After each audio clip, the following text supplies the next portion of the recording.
They're off in the 50th running of the Group 1 Moyglare Stud Stakes. 11 two-year-old fillies over 7 furlongs. Wide across the track, Lakota Sioux with Shelton. Thornbrook out wide is Meditate, who's closely followed by Tahiyra and Gonchoran as they race on just outside the 5 furlong point. So when settling down at Shelton, Lakota Sioux. In the centre is Meditate, tracked by Thornbrook, Amazing Show, and Gonchoran, who hasn't relaxed quite as yet. And then La Dolce Vita and Tahira, Never Ending Story, and then Eternal Silence for the sponsors. Papilio is the back marker. Just over 5 lengths covering them, heading for the halfway stage, and little between. Meditate on the outside of Lakota Sioux, a length in front of Gonchoran, sharing third with Thornbrook, and then Shelton knocked back on the inside as they tack across to the 3. Then Tahira, Never Ending Story, An Amazing Show, La Dolce Vita, Papilio, and Eternal Silence. 2.5 furlongs to go, and it is Meditate with the fractional advantage from Lakota Sioux on the left is Shelton, followed by Gonchoran, who's come under pressure. Poised on the outside is Tahira with the nose band, and then Thornbrook as Meditate quickens with a furlong to go. Chased by market rival Tahira as they race inside the final furlong. It's Meditate with coming on the outside Tahira, and it's Tahira running down Meditate. This is stunning as Tahira makes it a perfect 2 out of 2.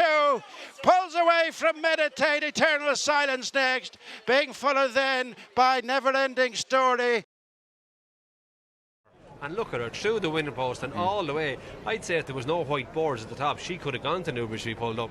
Right, that's Highfield Princess was brilliant. Tahira's just said, I'll match you.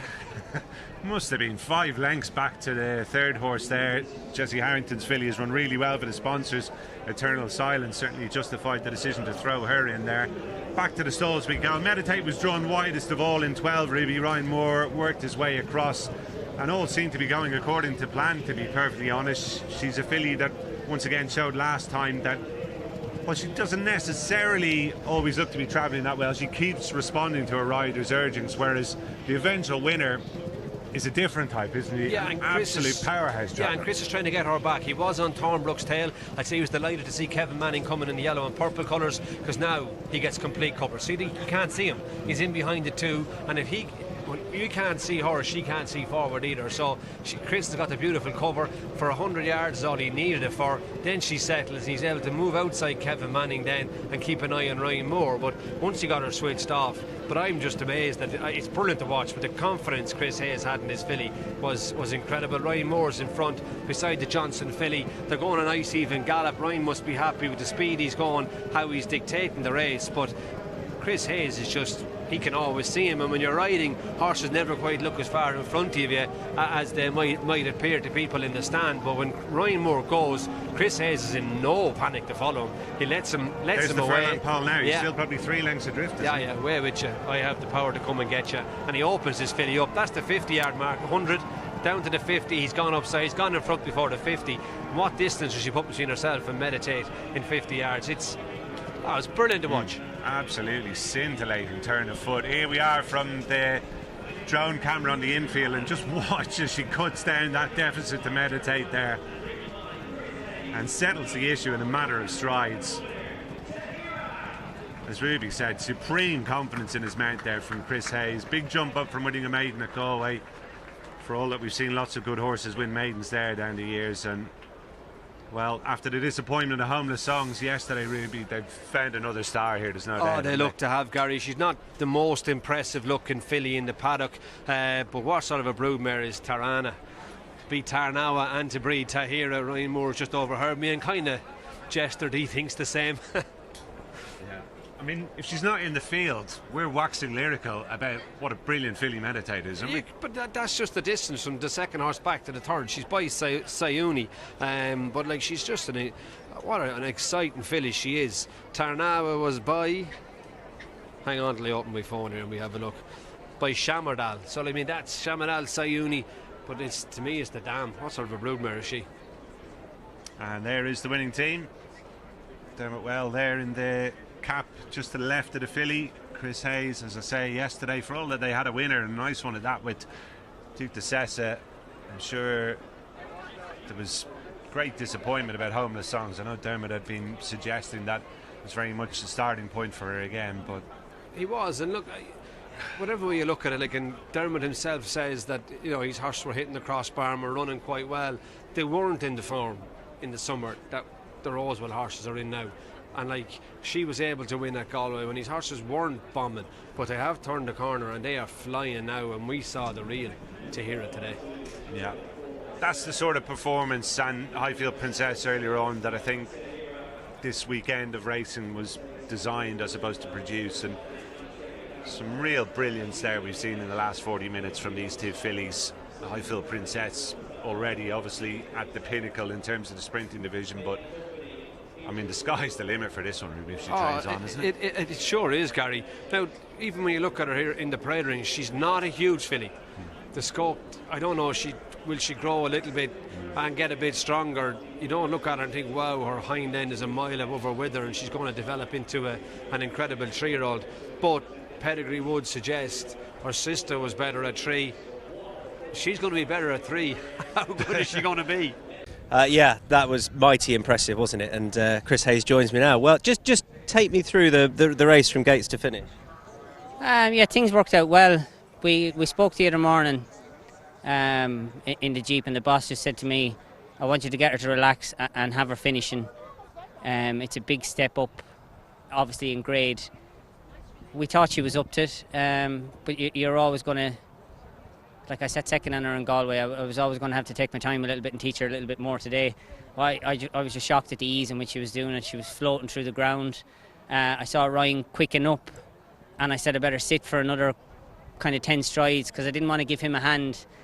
His filly kind of seems to grind it out, and I didn't want to land upside him and give him a lease of life. I said if I'm going to do it, I'll try and quicken by him, and thankfully she did. And it's great, you know. You dream of riding winners like that for these connections.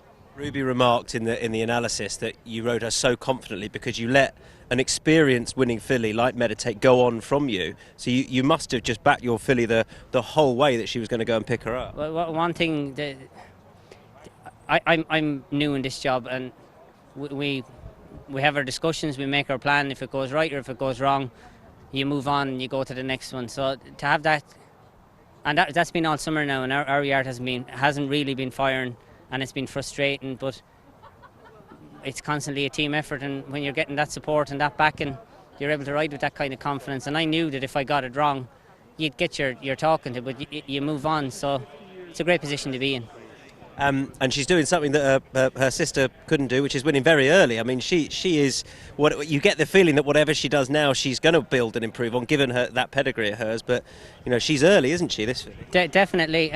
She's shown plenty at home. She's obviously done more than her half sister. I won a maiden at 3 on the half sister. So look, she's terribly exciting, and hopefully I'll be on her again next year. I know you got to get your pies. Just get your thoughts yesterday on Homeless Songs. Just now, 24 hours on. How are you feeling? A little bit fresh in my hands early on. I got up behind the 2 main dangers, and I thought she just took a blow at the 2 and then filled her girths up and ran on at the last 100. Couldn't pull her up, so I thought it was a good sign. Great stuff here. Well done, Chris. Thank you. Cheers. It sure was, and he's with me now, Dermot. Well, Dermot, many congratulations. Only your second win in this race, first since Flutter Away in the late 80s.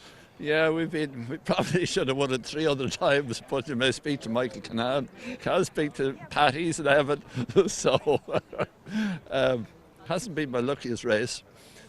Second couple of times, but anyway, this filly's good. She's very good. There was a wow factor about that.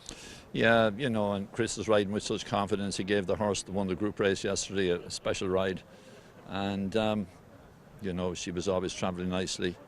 And she did it in style. And when did you foresee this was going to be a special filly? How early on in her 2-year-old career?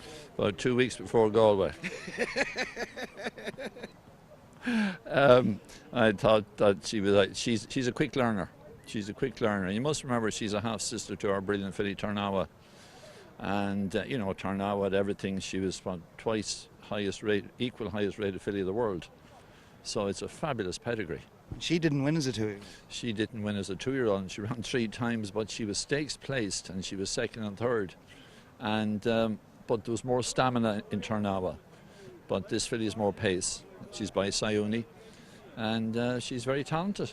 And obviously, after she won in Galway, she was breathtaking that day. You always say, down through the years, you prefer to have a run under the belt going to Galway. She didn't need that at all. Was from that day on the plan to come here for the Moyglare? It was. To be quite honest, it was, because she was so professional.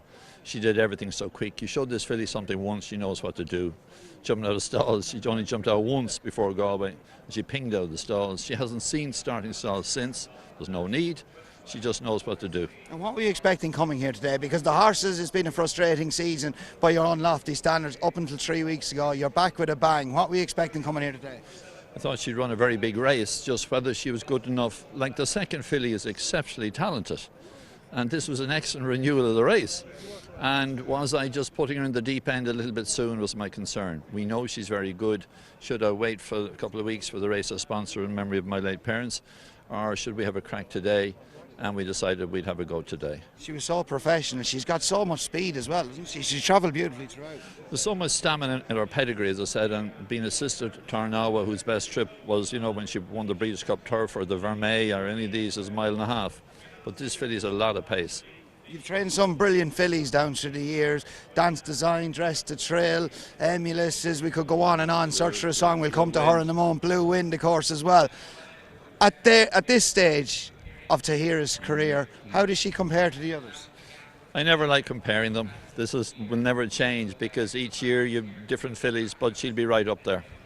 Right up there. And is that her done for the season? That's it. Please God, we'll train her for one of the Guineas, the Irish, English, French Guineas next year, have a prep race possibly. Only possibly, because she's so professional. And we go from there. And Princess Zara here today as well. That must have made it even more special. Yeah, it was a very special day.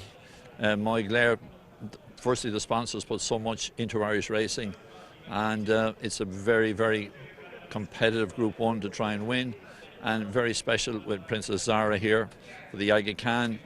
It's one of the real taproot Aga Khan families. Princess Zara, we're just saying, it goes back 100 years, and so it was a very special day. And Search for a Song, you mightn't be done with yet. Bids to win the Coma Group St. Leger for a third time. Can she do it? She can do it, but it's unlikely. You know, she's 6 now. She won it as a 3-year-old, as a 4-year-old. Bit of the old pace is gone, but we spoke this morning. We very nearly didn't run her, because I was concerned the way the rain was coming down, would it get too soft. She loves a cut in the ground, but it may be gone a little bit too soft for her. Look, this has been a fortunate race for me. We've won it 9 times, and she's entitled, probably her second last start. So we said we'd let her take her chance. And tongue strap on for the first time. Yeah, you got to try little things. She was second here the last day in the Leger trial, and I just think obviously we have to be a bit better if we're going to win. It's her second last race of her brilliant career, and you try everything. And Dermot, as we said, it's been frustrating. You're back with a bang over the last couple of weeks. Been a brilliant weekend for you. Patience is one of your very strong points as well. The future's quite bright, obviously with this filly, but you have a lot of unraced 2-year-olds that you like quite a lot. I do indeed. You know, this I've learned down to the years, it's all about patience and confidence. And you also have confidence in your own ability, confidence in your horses and your staff, of which you have a brilliant staff. We had a frustrating spring. Yes, we won the 1,000 guineas here, which people forget, but our horses just weren't right. We had a virus, which we rarely ever get, but we got one. And it took us a good while just to shake it off. We had a very damp cold spring, which didn't help us, dragged on into the early part of the summer. But I always had confidence that we'd get it right and we'd be back. You're back with a bang now? We've got some nice horses. As I said, Chris has always been riding extremely well all year. And no, I'm just happy. We have a smaller team of horses, and our future is selective and it's quality rather than quantity. DK is back, well done. Thank you.